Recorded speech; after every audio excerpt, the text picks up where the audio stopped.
undefeated Gary Russell Jr., man. How is life, man? How you feeling? Right now, I'm nervous. Not because of my fight. I'm never nervous when I fight. Yeah. But I get nervous when my little brother's fight, man. I'm here to National Golden Gloves. Yeah. I think the nervousness comes from the fact that I can't control what's going on in the ring. With me, I can control it. Does it bring back a little bit of memories for you? Most definitely. You know, everything that this tournament does, you know, a lot of people fail to realize that these are the necessary steps that you have to take. You know, every time you see me compete in the ring as a professional, I took a piece of this with me in there. So. Okay. Going back to your amateurs, how did it help, like, kind of mold you? Did you realize that's when it was destiny for you, that something bigger was brewing? It did.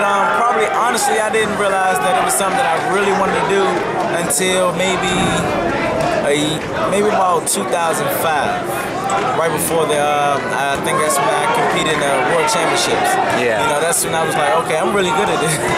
Who were some of the big names in amateurs when you were, you know, out there? Like guys who are maybe went on to be champions, or who, you know? Well, Keith Thurman, we're good friends. Sean Porter. Yeah. Terrence Crawford. Jillian Love, a couple of these guys. Gotcha. You know, we all came up in the same Asian brawler. We all came up in the same war. So it's cool to get a chance to see the same guys that I was competing with in the amateurs to make that professional transition and still be at the top of the game. The latest has a purse bid, you know, that looks like you're gonna be fighting Lomachenko, man. What do you think of that? Me personally, I think it's a little ridiculous. Why is that? I think it's ridiculous based on the fact that you have guys that's been strategic about their opponents that they're going to compete against, so they can get to the opportunity to be able to compete for a world title. You know, and for someone to just have one professional fight and be able to just jump over all these other guys, I think it's crazy. You have guys that, like I say, it's been strategic about who they want to fight. They get the opportunity to fight for a world title. Yeah. You know. What did you think of his fight with Salido? He did exactly what I expected. It's good to have an amateur background and an amateur pedigree, but you have to take the necessary steps. And I think he overlooked the steps as being a professional. You got to be able to make the adjustments.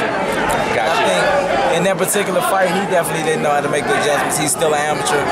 He's still an amateur fighter. Just because he's fighting professional doesn't mean he's professional.